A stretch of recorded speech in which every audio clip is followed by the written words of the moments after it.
సుందర్ గారు మాట్లాడతానండి. వారిని మాట్లాడవలసిందిగా కోరుతున్నాను. హరి ఓం. సభను అలంకరించిన పెద్దలకు, ప్రముఖులకు, యోగా బంధువులకు, యోగ మిత్రులకు ఇదే నా సాదర ఆహ్వానం. నా పేరు సాగిశెట్టి లీలాసుందరి. నా గురువు గారు పతంజలి శ్రీనివాస్ గురుజీ. అయితే ఆయనతో నా తొలి ప్రయాణం 2010 సంవత్సరంలో ఎస్కేవిటి కాలేజీలో ఆయన ఉచిత యోగా శిక్షణ తరగతి నిర్వహించారు. అదే నాకు అక్కడ తొలి ప్రయాణం ఆయనతో. ఆయన అక్కడ ఒక మాట అన్నారు, నా పాదాలు కాదు పదాలని పట్టుకోండి అన్నారు. నాకు ఆ మాట చాలా ఆశ్చర్యం అనిపించింది. అక్కడితోనే నేను గురూజీతో మొదలు పెట్టాను.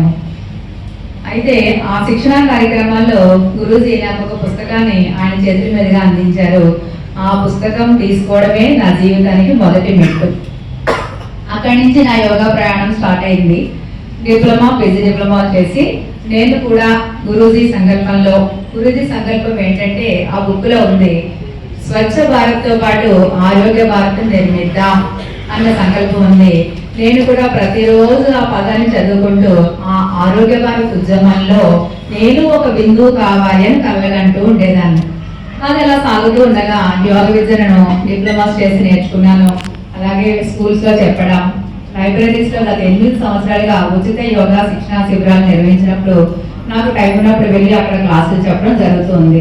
ఒకరోజు గురూజీ స్వయంగా ఆయన నాకు ఫోన్ చేసి, తల్లి, రాజమహేంద్రవరంలో మహాసూర్య యజ్ఞం అనేటువంటి కార్యక్రమం చేపట్టబోతున్నాను, నువ్వు నా కింద సబ్ ట్రైనర్ గా చెయ్యమ్మా అని చెప్పారు. ఇంకా నాకు పట్టరాని ఆనందం, నాకు మాటల్లో చెప్పలేని గురూజీ యొక్క సంతోషం.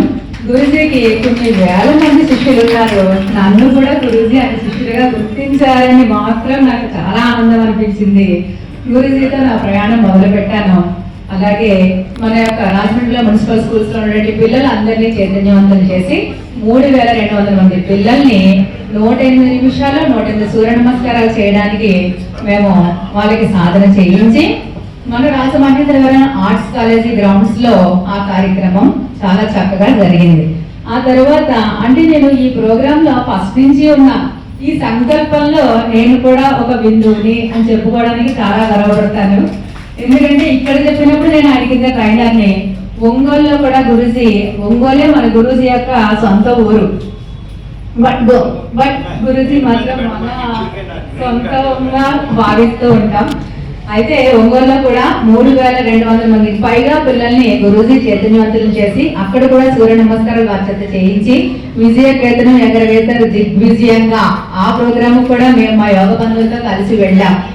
ఇంకా అరకు విషయానికి వస్తే ఇంక చెప్పక్కర్లేదు. గురూజీ యొక్క సీతారామరాజు జిల్లా పాడేరులో ఉన్నప్పుడు కూడా మేము యోగ బంధువులు వెళ్ళి చూసాము. అసలు ఆ ప్రాంతంలో చలి, అసలు ఎప్పుడు కురుస్తుందో తెలియని వాన, అటువంటి టైంలో కూడా గురూజీ 4 గంటలకల్లా ఆ పిల్లల దగ్గరికి వెళ్ళడం, వాళ్ళ చేత వేడినీళ్ళు తాగించి సూర్య నమస్కారాలు సాధన చేయించడం చాలా ఆశ్చర్యం అనిపించింది. ఏంటి గురూజీ అని అంటే, నా శ్వాస ఉన్నంత వరకు యోగ విద్యను బోధించడం, ఆరోగ్య భారత నిర్మించడమే నా సంకల్పం అన్నారు మా గురూజీ. అసలు మాట మార్చలేదు. 2010లో ఏదైతే చెప్పారో ఇప్పటికీ అదే చెప్తున్నారు. ఆ పిల్లలందరూ కూడా అంత యాక్టివ్ గా చేస్తున్నారు. వాళ్ళందరూ కూడా చాలా చక్కగా చేసి రికార్డు నెలకొల్పారు. అయితే ఇక్కడ ఒక చిన్న పాయింట్ ఏంటంటే, ఇంట్లోని 2 పిల్లల్ని యాక్టివేట్ చేయడానికి మనం తల్లకిందులుగా తపస్సు చేస్తాం. అలాంటిది 21,850 మంది గిరిజన విద్యార్థులని అంత యోగ సాధకులుగా తయారు చేశారంటే ఆ వ్యక్తి కొన్నటువంటి శ్రమ, కృషి, పట్టుదల, ఆయనకున్నటువంటి భగీరథ ప్రయత్నం మనం తెలుసుకుంటేనే ఆశ్చర్యపోతాం. అన్న మాటకి అతిశయోక్తి లేదు అని నేను అనుకుంటున్నాను. అసలు యోగాలో రికార్డు చేయాలన్నా ఆ రికార్డును బద్దలుగొట్టి మన గురూజీయే మరొక కొత్త రికార్డు చేయాలి తప్ప అది ఇంకెవ్వరికీ సాధ్యం కాదు అనేటువంటి నా ఒపీనియన్. నాదే కాదు, మనందరి ఒపీనియన్.